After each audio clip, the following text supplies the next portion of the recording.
Welcome into the Danny Britt Show live from BowTie Barbecue here in the heart of Savannah. Christian Gokel, glad to have y'all in with us today as we discuss what was kind of a disappointing start to the season for the Cadets, but a hard-fought game where they were able to learn a whole lot about who they are as a team. And joining us, as he does every Thursday, the head football coach for your Cadets, Danny Britt. And Coach, I think disappointing might be the word to describe what happened this past Saturday there against Raven Gap up in Statesboro, and not so much because of the result, but how it happened. You lose a couple of guys very early in the game, and after that, it seemed like it was hard. There was a push, but it was just hard to keep consistently attacking and defending that team once those two guys went down. Yeah, that is the most frustrating part of it, and that's I still feel sick about it with losing those two guys in the way that we did in the first quarter, like back to back. And to be honest with you, as a team, there's always spots. Okay, we have depth here, but this place we have right here, we can't lose anybody. And well, that was those two places. Right. So it was tough, and then that team was extremely good, extremely talented, and they brought it to us. And I wanted to talk about that a little bit. Raven Gap, a very, very good football team, and I think what was probably the most stark, surprising thing from that game was the line of scrimmage. I don't know that, and again, injuries had a lot to do with it, but let's start on the defensive side of the ball. I don't know if one of the biggest problem areas we had going into the game, at least thought process-wise, was getting pressure on the quarterback, but it didn't happen on Saturday. Did not happen at all. And then, there's some things we're going to have to do better for sure, but and certainly making no excuses here. But, Raven Gap, I did not anticipate them being that good. And what I found out now is, of course, they recruit internationally and all that's fine. I knew that they reclass. So all those guys were reclass. So they're a lot older, mature group of kids. So we struggled. We couldn't get pressure on them at all.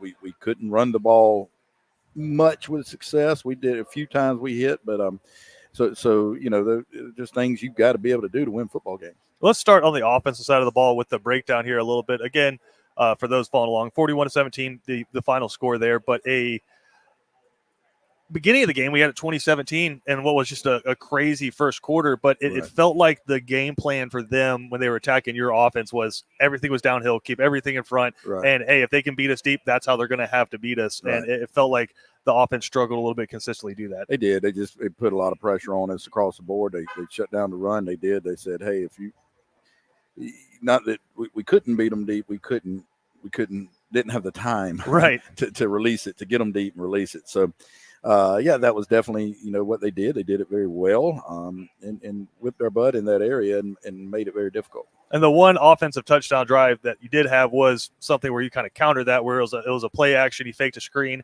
and were able to hit a wheel route on top of that. Right. And then you had a little post wheel switch there, and again took advantage of an aggressive defense. So there was flashes that you guys were able to, but when the quarterback's got half a second once he gets the football to get rid of it, a lot of game plans go right out the window. Yeah, that's what happened. And Steven was running for his life, to be honest with you, the whole game. And he'll get better from it. There's some things we can learn from it, but it was definitely a struggle. And how do you deal with that?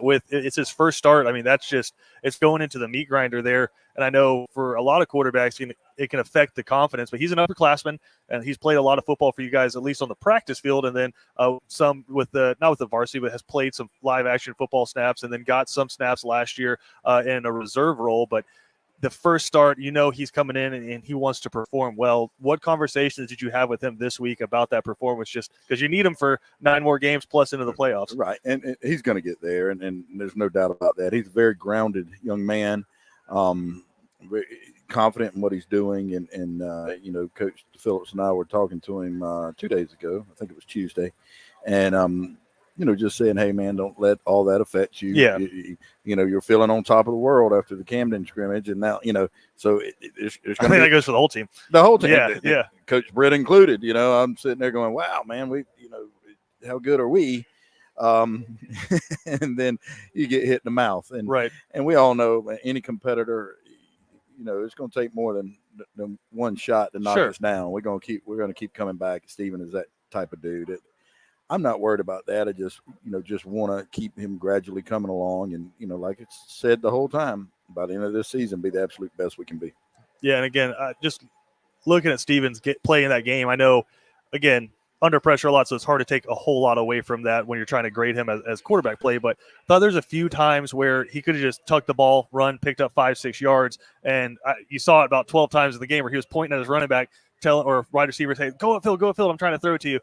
Is there a conversation like, "Dude, let's take 5-6 yards and go back to work"? We had that conversation multiple times. Again, I don't say a whole lot to the quarterback during the game. Yeah. I just think, one, I let Coach Phillips do that, and two, my personality doesn't match well with keeping a quarterback calm. So I realize that. So, but during this week, we've had that conversation, man. Hey, take it, pull it down. You're very, very athletic. Get 5 or 6 yards. Get on the ground. We don't want him taking big shots. But we'll continue to work on that. And Coach, flipping over to the defensive side of the ball, I know anytime you see 40 points put up on the board, that's going to make your heart hurt a little bit as a defensive guy. No, one of the touchdowns was a pick six for them, but still, there were a lot of lapses in the secondary. You were without a starting free safety there, which I know hurt a lot when it came to the communication game there. Right. But just going back, watching the tape, where were they able to really attack y'all effectively? Yeah, I think, we did some things well. We couldn't get pressure. So when you can sit back there, you can pick. Turn it into 7-on-7. Yeah, it becomes 7-on-7. He just is hanging out back there, and they're going to get open when that happens. You can't hold them but so long. I thought some guys, Colby Brennan had a good game. He really did. He played fast. He made a lot of plays. I thought he had a good game from that inside linebacker spot. Other guys had flashes and did some things pretty well. Secondary wise, we just the first touchdown was Zach just got outran. There was no bust in coverage, nothing like that. And Zach's our best coverage guy. Literally just got outran. The guy, threw a deep ball that was beautiful, and kid number 17 made a great play. Well, can I stay there for a second? Because I've heard a lot of coaches say this in high school football, which is that's one of those plays where when you're drawing up defense where you're like, if they can hit that, they can have it. That's the way it is. Yeah. I mean, it'd be different if we blew the coverage or Zach. Zach was running. They're gonna run a 9 route and get beat. Yeah, he running his hip pocket, and the guy made a beautiful pass. He made a great catch. Right. He laid out, made a great catch. It is what it is. Now the other two were blown by one or two people, and again, a lot of time, but we were in cover, a man free, new free safety in there. We had to rotate in a couple because Mackay was out, and he just bit on a shorter route and got hit, behind him. It should have been a pick right there. And then the last one it took a long time, but it was a switch route, and they're supposed to switch the corner and the safety, and they just did not do it. We've worked on it over and over, and we worked on it again this week and will today. But, I was going to ask how many times we practiced that route concept this week. And they know it. He knew exactly what he'd done. When it happened, they walked over, and I said, I knew the answer. I said, what happened? He said, Coach, they, a post wheel, and we didn't switch. I went, okay, we gotta get better with that. There's a reason it's a concept that has stood the test of time and is still as big of a part of modern offenses as it was 20, 30 years ago, because it's really confusing for defenses, and you have to be on your game every single play. But going back overarchingly in this game, Coach, I know it's hard to take a lot of positives away from 41-17, but I kind of look at this as very similar to the Miami game from a few years ago, where it was a bigger football team, senior-laden football team with a lot of guys who are going to go on to play big-time college football, who had played a lot of football together. You could really see the chemistry from Rayburn Gap, and I think a lot of times maybe that was the difference, where they had the chemistry when they needed it, and we were missing it a little bit on our side. But when you look at it, it's 2017, and it's a tight football game right there at the end. And, I mean, I'm not calling out officials. I know there's no instant replay in high school football, but a ball bounces out of the end zone that should have been a touchback for you guys. They turn it into a touchdown. There's a step out of bounds where it probably should have been another turnover for you guys as well. So it's just a weird shaped football, and it felt like a bunch of times the ball just bounced the other way in this game. And when you're playing a really good football team, it's hard to play them and the football gods.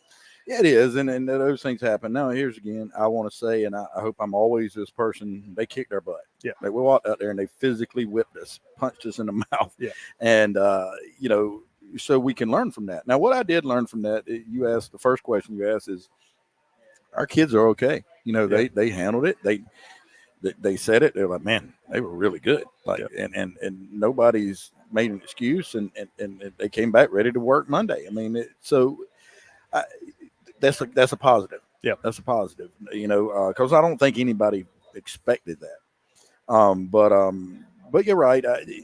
They played better than us. They had a good game, but I feel like as on as everything was in the scrimmage, as good as everything was flowing for us for a scrimmage, it kind of seemed like that was the scrimmage. It did feel like that, yeah. You know what I mean? Like we were just not clicking. Yeah. Now, a lot of times that has to do with the people on the other That's side. Right. But also I think some things just didn't go away, and that's part of it. That's why you have to just constantly work, because you got to do everything right to be able to win big-time games. Well, we talked about it. Again, Camden came out this past week and showed their full offense. And Right. it's a lot of tight end seams, and they were running a lot of read options, and they were pounding the football up the middle against Brunswick. Right. So I don't know that we necessarily got the full look for the offensive scheme when you scrimmage Camden. You got the full look last week. And so, I mean, I know that notepad was just filled with things that we got to get right. And I know it doesn't get any easier coming up tomorrow when we head up to Buford to take on just an outstanding football team and a historic football program. We're going to take a quick break. We're going to talk about that game coming up, and then what the future schedule looks like as we get into the meat of this thing coming up next right here on the Danny Britt Show, live from BowTie Barbecue. BowTie Barbecue has always been a work of passion. It takes time, skill, and a blend of perfect temperature, wood, smoke, and meats. We just took it up a notch. Taste the passion. BowTie Barbecue, 6724 Waters Avenue, Savannah. When it comes to blocking all the obstacles that life throws your way, let Britt Williams and Auto Owners Insurance help you dodge the hits, analyze the playing field, and run the ball all the way home. We shield you so you can have peace of mind when it comes to auto, home, life, or business insurance. As one of the oldest and most respected independent insurance agencies in the Southeast, we know what it means to stand behind the people we protect head on. Trust in the power of the Shield since 1934. For more information, go to thepoweroftheshield.com. At Benedictine Alumni-owned Stacked Firewood Delivery, we're all about the best premium firewood, conveniently delivered in manageable stacks at the right price. We're talking kiln-dried, pest-free firewood. You see, our custom stack is equal to about 10 fires. Choose oak, cherry, hickory, or mixed hardwoods. Stacked Firewood Delivery. Go to stackedwood.com. That's stackedwood.com. BC Brothers Moving is Savannah's most trusted moving service. From residential to commercial to packing supplies, BC Brothers does it all. Let BC Brothers' energetic, trustworthy team wrap it, pack it, and move it for you. Check out BC Brothers online at bcbrothersmoving.com or give them a like on Facebook. Welcome back into the Danny Britt Show, live from BowTie Barbecue here in Savannah. Christian Gokel, glad to have you along. If you get a chance, swing by every Thursday at noon. Coach and I will be out here. Again, if you want to critique, you want to offer your opinions about what Coach could have done different, this is the place to do it. I'm sure he'll take it with grace and, very fair language. Yep. But that being said, Coach, this week you guys hitting the road to take on a perennial winner. We are. This will be a good opportunity for our kids to rise to the challenge. This is how Abel's Iron On More approaches investing. They structure your portfolio to meet your specific needs and challenges. But just an outstanding football team, Coach. I think Kevin and I were looking, doing the preview, and you go to 247 and you click on the Georgia State rankings right there and pull up the top 100. Junior and senior classes, they've got 19 dudes in there, and they're all going to play big-time college football. I mean, You talk about a test on the road, I think we're going to get 2 in a row. Oh, without a doubt. They're extremely successful program, most successful program in Georgia, certainly in the last 20 years, and Coach Appling does a great job. They have tons of studs. So, you got a bunch of 3 and 4 stars running down on special teams. Right. So it's going to be that type of game. This, honestly, when I was scheduling, this is the game. I was anticipating this would be the Columbus type game from 2 years ago, but we're going to go compete. The boys are in great spirits, and we're going to go, compete and get after it and see what we can make happen. I think a dangerous thing, and you just as any level of football, but a really good team coming off a loss. And I think it was 16-10.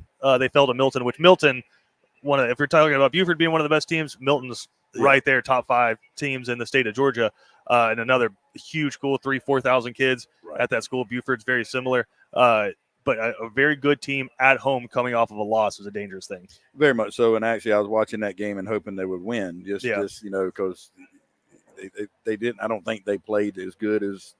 I don't feel like they thought they played very well in that game, and certainly you would like for them to win and not play very well instead of lose, because then there's that taste in their mouth. So it's going to be a major challenge for sure, and we're going to go up and our boys are going to get after it. And you talk about watching that game. I know Saturday Buford had a chance on the flip side to sit down and watch you guys take on Rayburn Gap, and I know the defensive staff at least was sitting there going, all right, well, that looks like it works pretty good.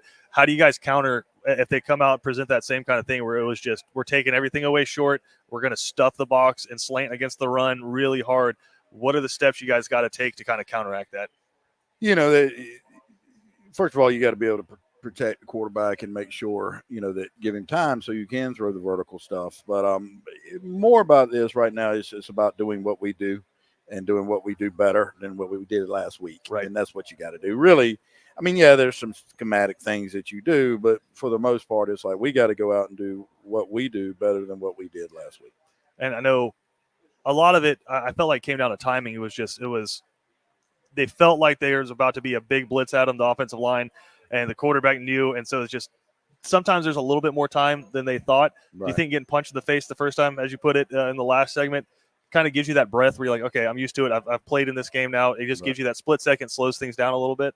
I think it will. I think definitely. And that's the whole point. That was the whole point in playing, such good programs, is being in these positions where you have to force yourself to get better. You do get that clock that is different. Right. And if we were going out and playing teams that were inferior to us, then that your clock is on that mindset. It's on that timing. So definitely this all works, and I think it will be a little bit better this week than it was last week. If you had to go and just kind of game plan against them offensively, I know you can't give away the state secrets, but what did they struggle to do last week, only putting up 10 points? They want to run the ball, and that's what they were doing. Consistently. They've got 3 running backs that are just dudes, and of course, big old offensive linemen, tight ends.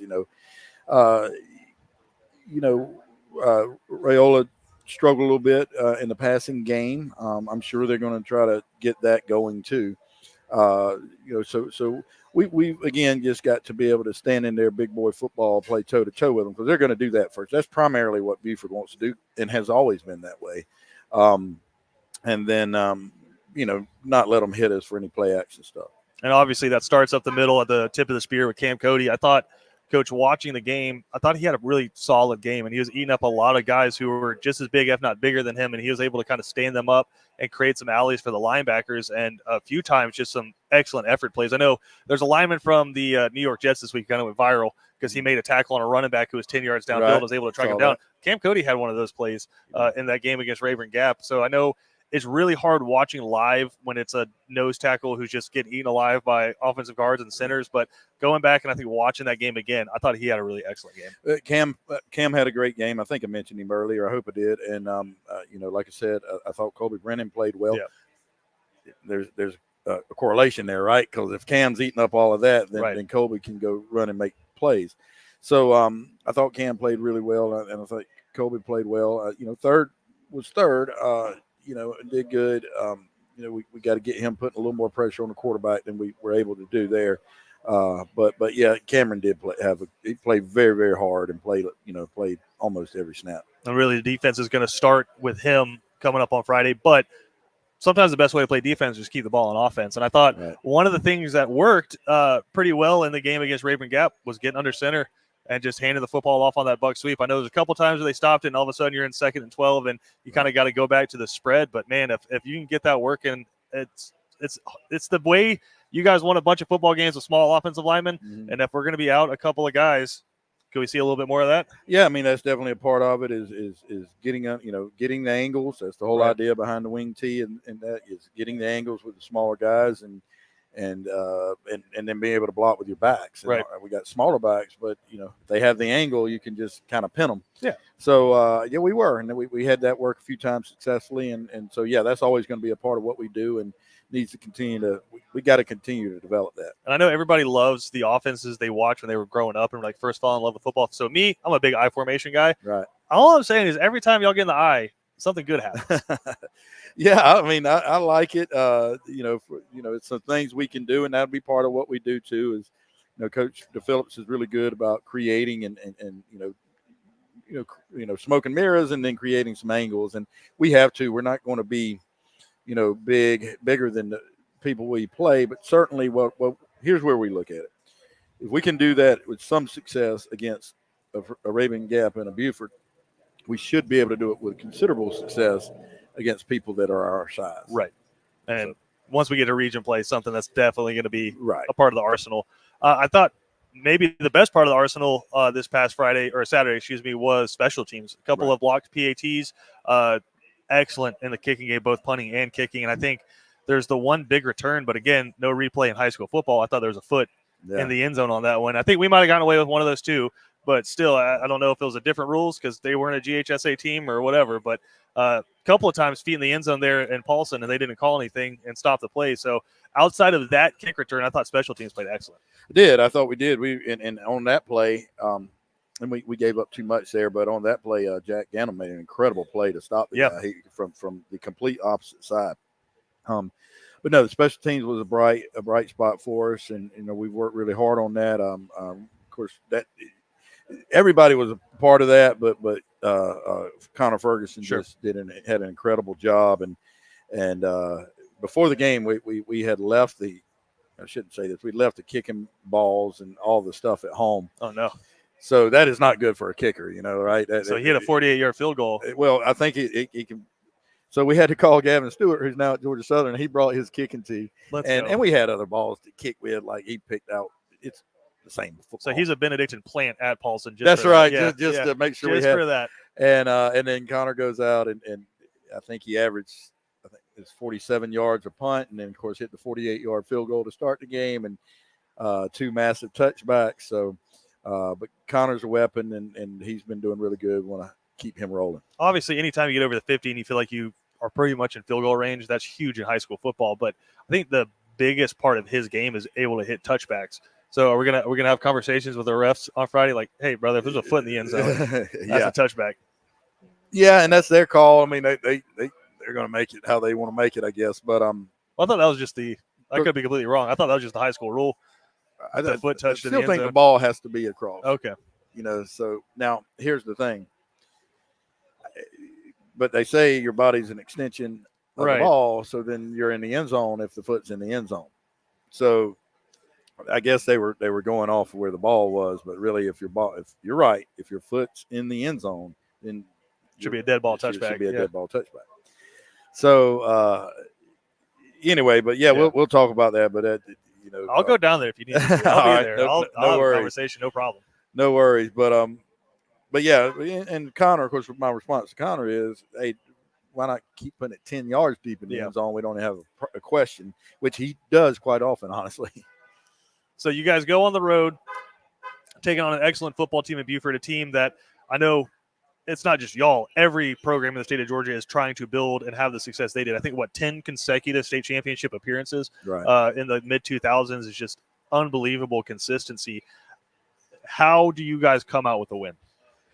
It's going to be a major challenge, and, the only way to come out is to go play at a pace that we were playing in the scrimmage. Now, again, the difference is it's who you're playing sometimes, but the pace that we were playing in the scrimmage and then play perfectly, we're going to have to be perfect and what we do to be able to beat a team like Buford. And we know that. We knew that coming in.